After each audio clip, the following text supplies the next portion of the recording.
Good morning student, welcome back. In the last class we discussed about the Chlorophyceae family members. Now in this topic we are going to discuss next bryophytes. Bryons means mosses and phytons means plant. अब हम bryophyte की तरफ start करेंगे आज का lesson.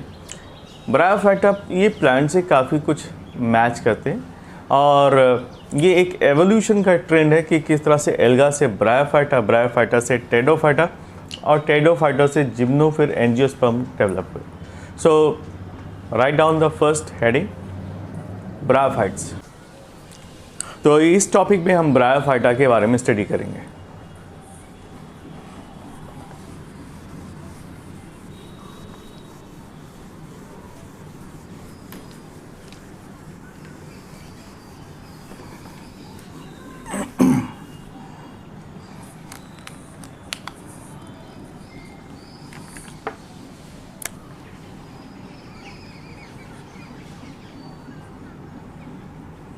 Bryophytes.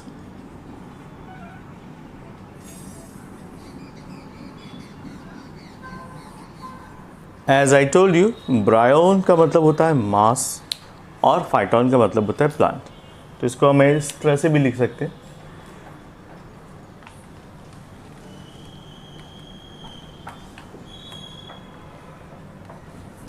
It is considered as a moss plant.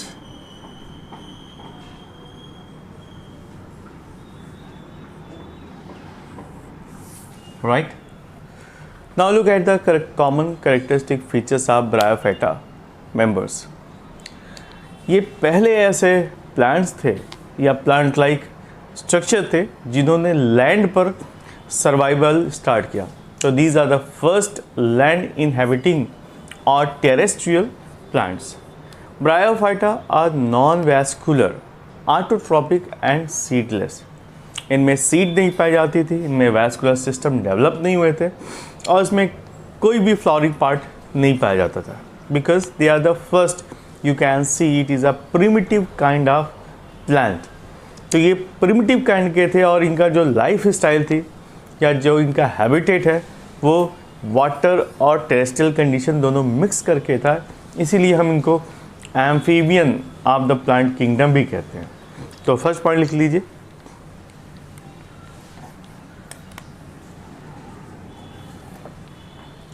They are the first land inhibiting, first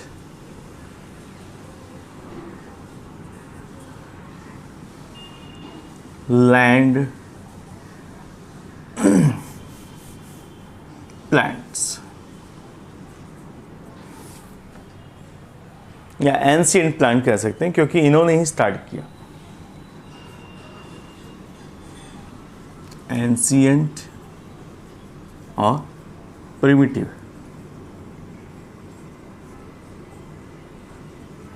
next point, they do not have any kind of vascular system. तो bryophyte is considered as non-vascularized or non-vascular plants. They are also autotrophic. ये अपना भोजन खुद बनाते थे photosynthetic process के through. Right? And they are seedless.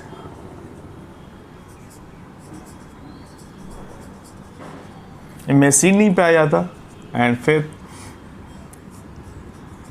They do not have flowering structure.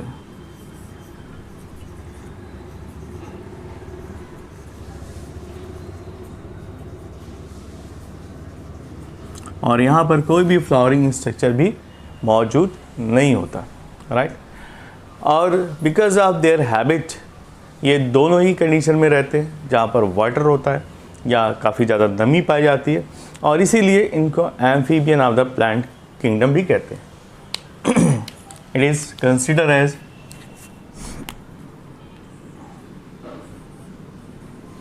amphibian of plant kingdom.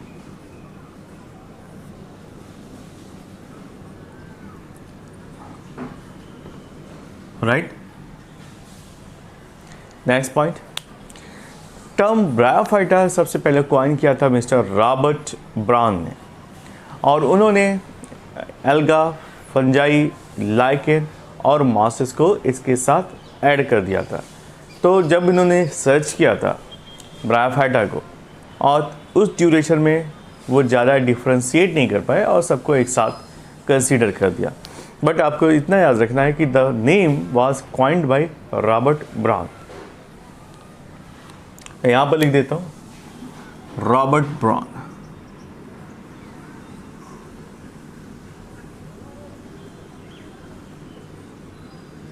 थोड़ा सा फर्क है, ये रॉबर्ट ब्राउन नहीं है, ब्राउन है, BRAUN। He coined the term bryophytes. Okay. Next, on the basis of evolution, it is placed in between the thallophyta and pteridophyta. Evolution के क्रम में अगर देखा जाए तो वो प्रिमिटिव काइंड के प्लांट्स हैं, और इनको हमने थैलोफाइटा और टेडोफाइटा के बीच में रखा, यानी in between the alga and Pteridophyta. So next point,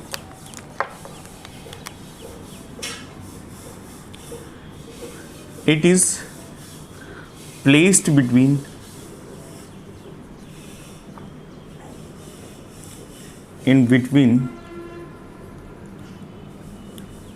thallophytes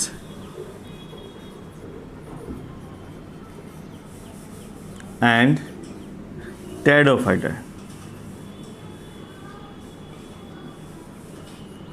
phyta या fights, टेडोफाइट्स।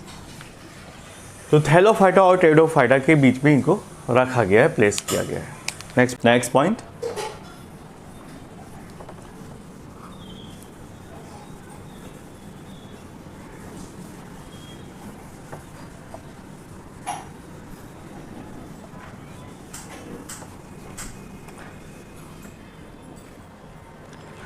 now study of bryophyte is known as bryology.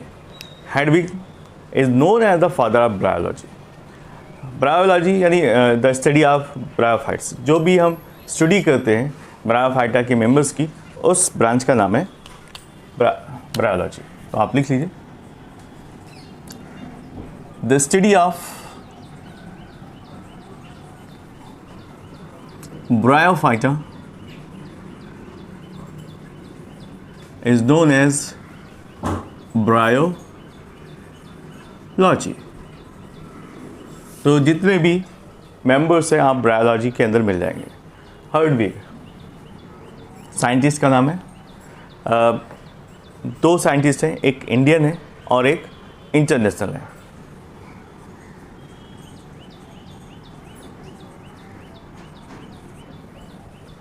Is known of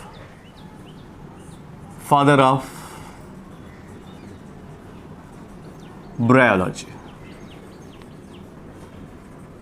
next point, Indian scientist का नाम है SR Kashyap.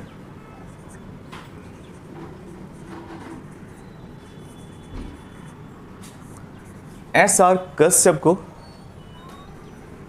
Father of Indian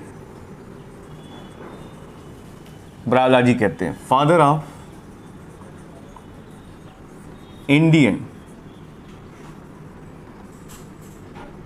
bryology. क्योंकि India में इनका काफ़ी ज़्यादा bryology के ऊपर कंट्रीब्यूशन था, इसलिए इनको फादर ऑफ इंडियन ब्रायोलॉजी कहते हैं। Next point, these are the most primitive plant of the plant kingdom.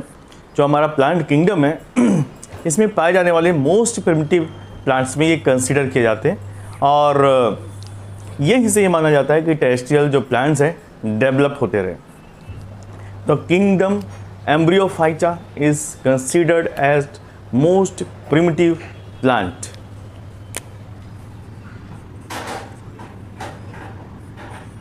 kingdom,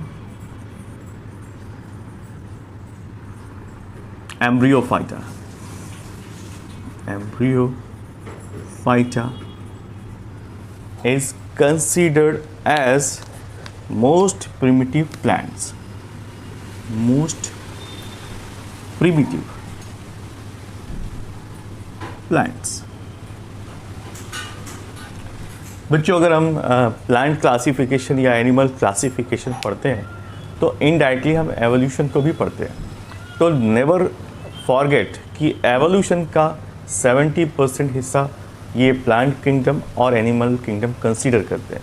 अगर आपने इसको सीरियसली स्टडी किया तो आपको एवोल्यूशन में सिर्फ फॉसिल्स स्टडी के बारे में ही पढ़ना है और कुछ और जैसे जेनेटिकल एंड अदर्स ट्रेट के बारे में पढ़ना है कि किस तरह से पाए जाते हैं. बाकी मॉर्फोलॉजिकली और जितने भी एक्सेसिव डेवलपमेंट हो रहे हैं उन सब की स्टडी आपको यहाँ क्लासिफिकेशन में बता दी जाती है कि मॉर्फोलॉजिकली और जेनेटिकली किस तरह से मॉडिफिकेशन आते जाते हैं समय के साथ.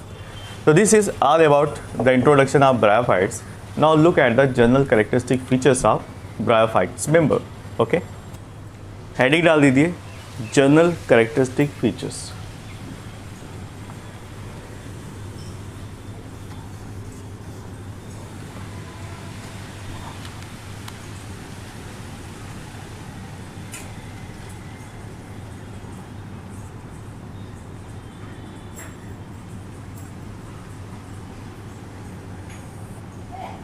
General characteristics of bryophyta members.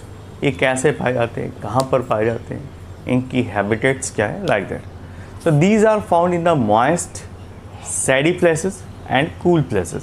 ये ज़्यादातर वहाँ पर पाए जाते हैं जहाँ पर मॉइस्चर पाया जाता है. जैसा कि आपने अभी पढ़ा कि इनको हम एम्फीबिया कहते हैं क्योंकि ये ज़्यादातर मॉइस्ट और वाटर जहाँ पर पाए जाते हैं वहाँ पर ये डेवलप होते हैं. टेरेस्ट्रियल कंडीशन में तो पाए जाते हैं बट इनको मॉइस्चर की ज़रूरत बहुत ज़्यादा होती है. तो that is why they are found in the moist and shady places. ये डायरेक्ट सनलाइट से भी दूर रहते हैं. एंड कूल प्लेसेस यानी जहाँ पर ज़्यादा नमी है प्लस बहुत ज़्यादा हीट है तो वहाँ पर ये सर्वाइव नहीं करते. तो these are found in the moist shady cool places and form the green carpet on damp soil. जो इस तरह के जो डैम्प सॉइल है इनके ऊपर एक लेयर का फॉर्मेशन कर देते हैं और ग्रीन कार्पेट जैसे नज़र आते हैं. राइट, तो लिखिए first point, they are found in moist, shady and cool places. Right? Next point.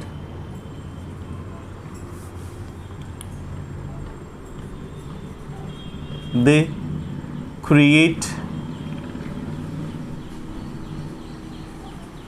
green carpet on किस पर, damp soil and rocks. Damp soil, rocks and sometimes in tree के ऊपर भी, ट्री के ट्रंक के चारों तरफ ये फैल जाते हैं. And trunk of trees. तो इस तरह से ये डेवलप हो जाते हैं. नेक्स्ट पॉइंट, सब ब्रायोफाइटा और एक्वेटिक. कुछ ऐसे ब्रायोफाइट्स हैं जो पानी के अंदर ही पाए जाते हैं जैसे रिक्सिया की जो वैराइटीज़ है जैसे रिकोकार्पस, रिनेलिया, स्फैग्नम, ये सभी वाटर में पाए जाने वाली स्पीसीज़ है. In India they are abundantly found in the Himalaya region. India में हिमालय रीजन में गुड क्वांटिटी में पाए जाते हैं. Hence the western Himalaya region is known as gold mine of bryophytes. इसीलिए जो वेस्टर्न एरिया है हिमालय रेंज का उसको हम गोल्ड माइन ऑफ ब्रायोफाइट्स के नाम पे जानते हैं क्योंकि वहाँ पर ब्रायोफाइट्स की बहुत ज़्यादा स्पीसीज़ पाई जाती हैं. राइट, तो लिख लीजिए सम स्पीसीज़ आर एक्वेटिक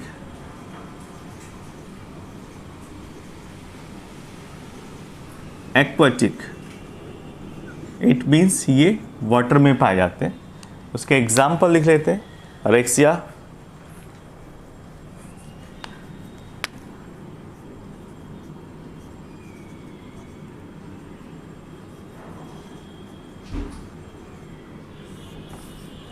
ये वाटर में पाई जाती है। रिकियोकार्पस,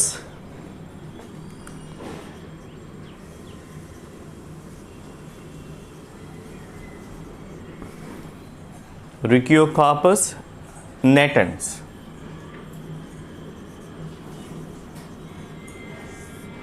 ऐसे कई एग्जाम्पल हैं जो वाटर में पाए जाते हैं। और इंडिया में ख़ास तौर से western Himalaya, in India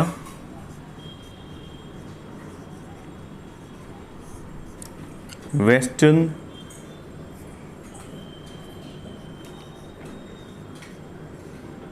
Himalaya reason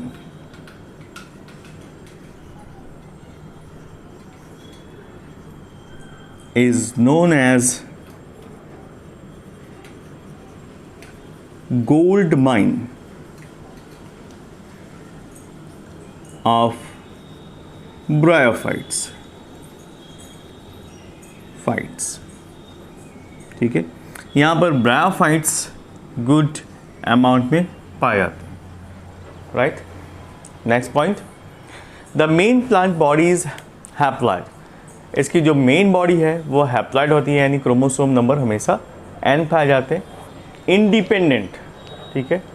and it looks like a independent part or folios, gametophytes which does not differentiate into true roots, stem and leaves।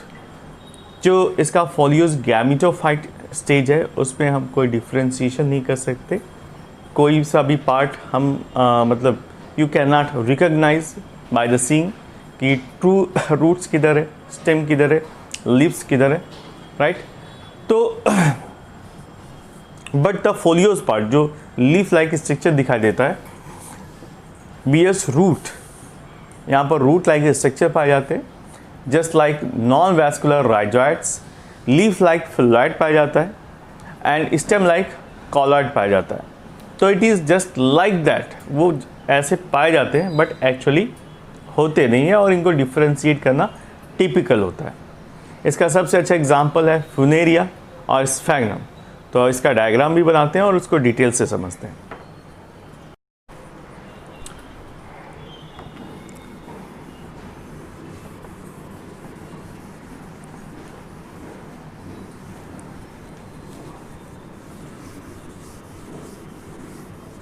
अब ड्रॉ करते हैं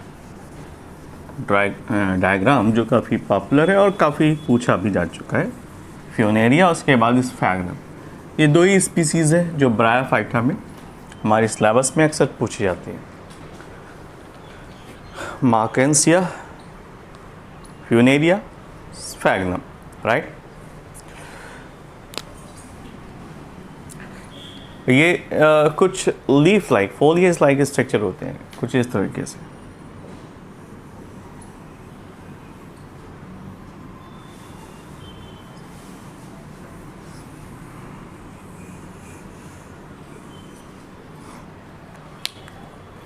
राइट,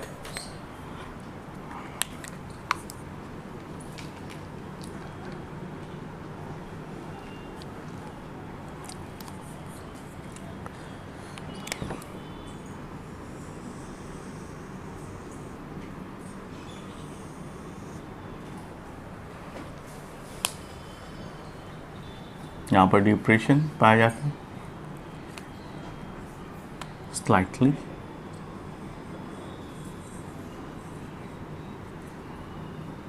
लीफ लाइक प्रेजेंस आती है, राइट।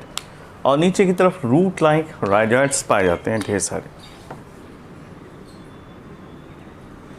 इसको कुछ इस तरह से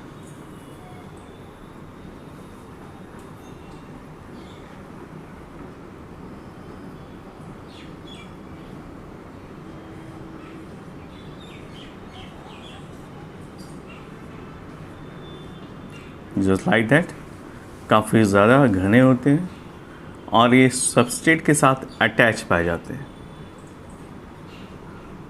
and they took nutrition and other things from the rock, soil, trees, bark, यहाँ से रूट लाइक स्ट्रक्चर से एब्जॉर्ब करते रहते हैं,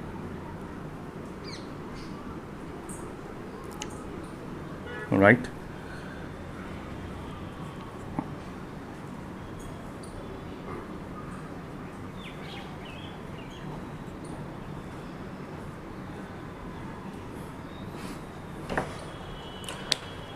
इसको हम जैसे प्लांट में बोलते हैं वैसे यहाँ पर भी इसको हम मिड रिब कहते हैं, मिड रिब, ये बीच वाला स्ट्रक्चर। और यहाँ पर छोटे छोटे कप लाइक स्ट्रक्चर पाए जाते हैं जिसको हम गैमा कप कहते हैं।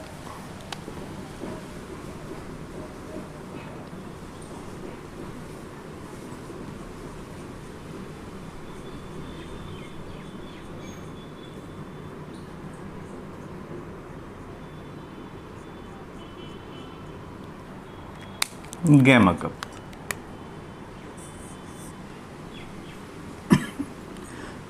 Sorry, okay. और इसको कहते हैं नॉच। ये डिप्रेशंस आपको दिखाई पड़ रहे हैं, ये जस्ट लाइक दैट, इसको कहते हैं, क्योंकि आगे के हिस्से में पाए जाते हैं इसलिए इसको हम क्या कहेंगे, एपिकल नॉच।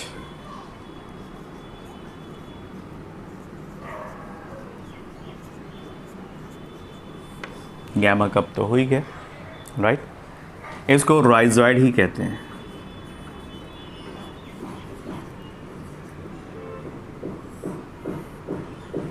क्लियर। तो this is the structure of मार्केंसिया।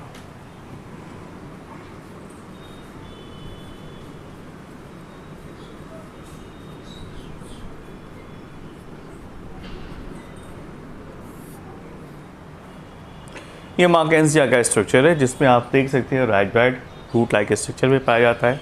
Gamma का प्रेजेंट होता है, एपिकल नॉच पाई जाती है और ये थैलस लाइक स्ट्रक्चर दिखाई पड़ता है। और ये ऊपर का स्ट्रक्चर जो है फॉलिएज, किसी लीफ जैसा दिखाई पड़ता है।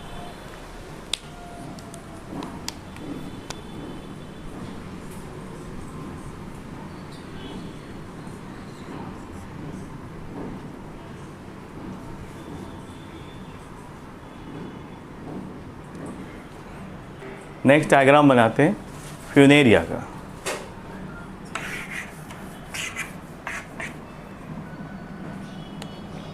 Now look at the structure, it is something like a root. इनमें और मार्केंसिया में काफ़ी ज़्यादा फर्क दिखाई पड़ता है। इनमें प्लांट लाइक जो कैरेक्टरिस्टिक फीचर्स है वो ज़्यादा प्रोमिनेंट दिखाई पड़ते हैं।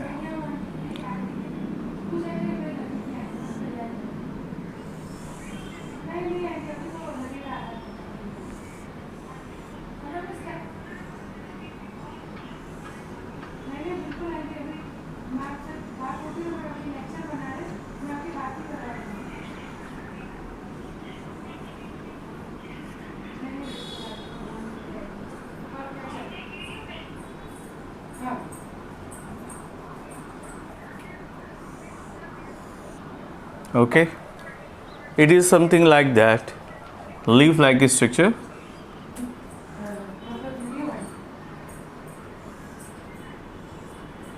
इस तरह से अरेंजमेंट पाया जाता है एंड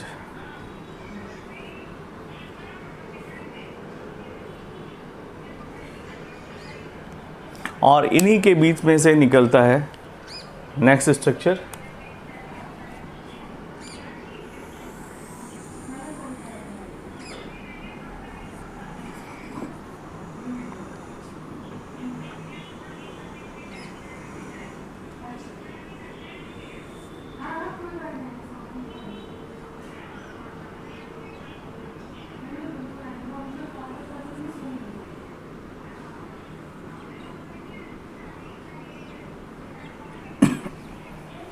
ओके, ये स्लाइटली स्वॉलन रहता है इस तरह से।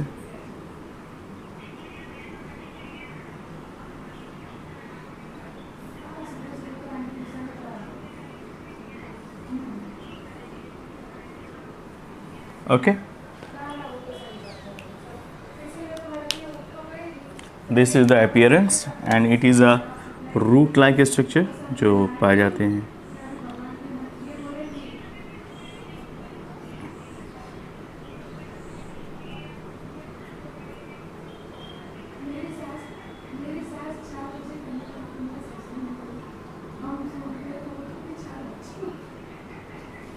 Okay, now look at the structure. नीचे का जो हिस्सा है इसको राइजॉइड्स ही कहते हैं. It is just like a similar structure है राइजॉइड्स.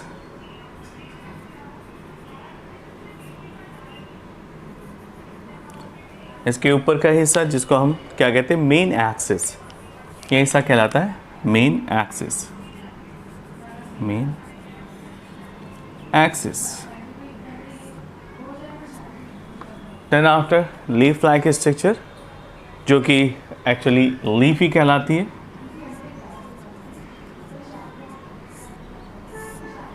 देन इसके ऊपर पाया जाता है सीटा.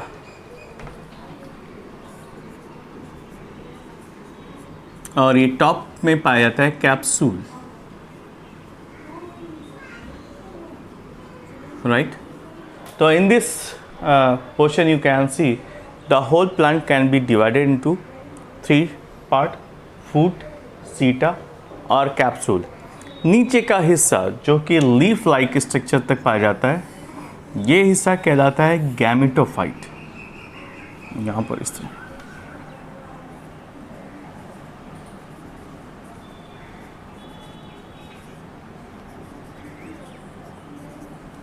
और इसके ऊपर का हिस्सा जहाँ पर सीटा और कैप्सूल दिखाई दे रहा है, सीटा capsule comes under the sporophyte. ये स्पोरोफाइट में पाए जाते हैं. स्पोरोफाइट.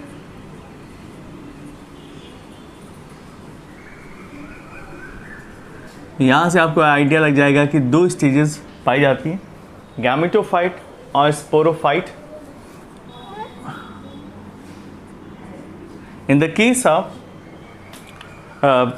Funaria,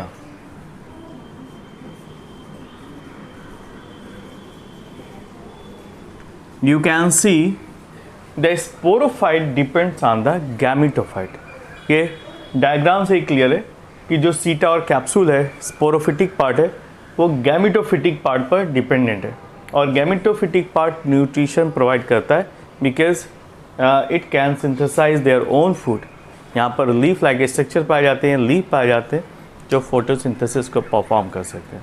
और इसी के ऊपर डेवलप होता है सीटा और कैप्सूल जो कि स्पोरोफाइट है और एक तरह से इस पर डिपेंडेंट है. Right. Next point. So these diagrams are very important in the examination point of view and competitive point of view. अब मैं इसको हटाने जा रहा हूँ. इसके बाद हम नेक्स्ट पॉइंट डिस्कस करेंगे. आपको पता ही चल गया होगा बॉडी कैसी है. ये थैलॉइड टाइप की है, but it is a divided into gametophyte as well as sporophyte. Actually the main plant body is haploid और ये इंडिपेंडेंट होती है. थैलस लाइक स्ट्रक्चर होती है और फॉलियोज जैसा गैमेटोफाइट आपको दिखाई पड़ रहा है. क्लियर. अब इसी चीज़ को हम पॉइंट वाइज लिखेंगे.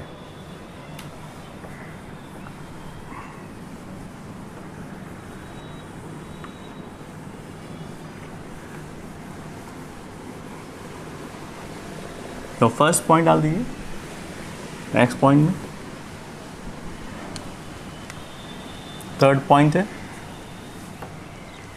द मेन प्लांट बॉडी या main body is haploid. It means इसमें क्रोमोसोम नंबर आधे पाए जाते हैं, n पाए जाते हैं मेन बॉडी में. And haploids is independent.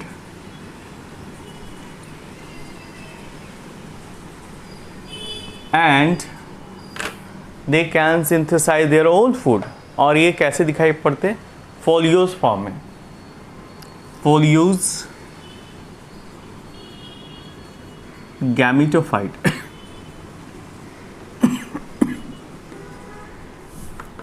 right? Which cannot be divided into true root, stem and leaves, right? जैसा कि मैंने डायग्राम में आपको दिखाया कि यहाँ पर क्लियर कट डिफ्रेंसिएशन करना मुश्किल है. And they don't have a vascular system as well. Rhizoids पाए जाते हैं और राइजॉइड से ये क्या करते हैं, न्यूट्रिशन का, वाटर का एब्जॉर्प्शन करते हैं, वाटर एंड मिनरल्स का एब्जॉर्प्शन करते हैं और फोटोसिंथेसिस को परफॉर्म करते हैं. तो लीफ लाइक जो बॉडी है उसको हम फिलॉइड कहते हैं.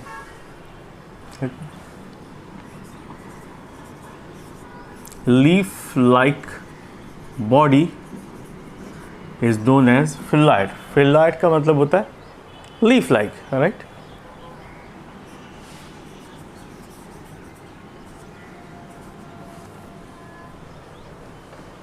क्लियर? और जो स्टेम लाइक है उसे हम क्लॉड कहते हैं. Stem like body is known as